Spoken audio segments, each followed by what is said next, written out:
So actually, the next news is actually from Fantasy Flight Games again, and it's them talking about some stuff to do with Star Wars Legion.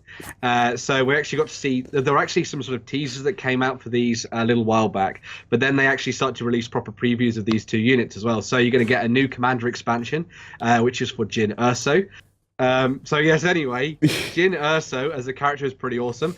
She's very good up in close combat, and she's got some good range skills as well. As you might imagine from her sort of slightly more sort of feisty nature that you see in the films, she's very, very good at sort of adapting to situations. So depending on how you're dealing with the enemy, she was able to flip between different ways of playing. So you can either, before an enemy activates and shoots at her, she can either dive in and try and take. Well, the second expansion that's coming out your way is a unit expansion, and this is for the Rebel Pathfinders. And they, as you might imagine, will fight alongside Jyn and be very good with her.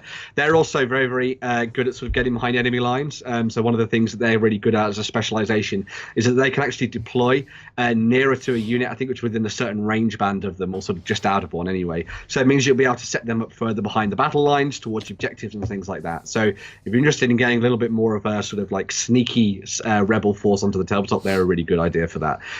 There's not too much more details about them as yet. There's just a sort of general overview of them, but I'm sure that as Fantasy Flight do, they'll be producing some tactical articles in the future where you can get to know a little bit more about how Jyn Erso plays and how the Rebel Pathfinders play as well.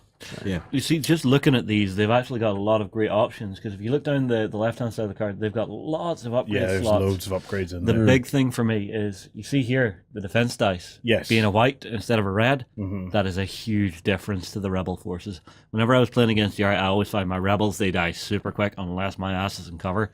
These guys are a bit more survivable, which I'm very happy about.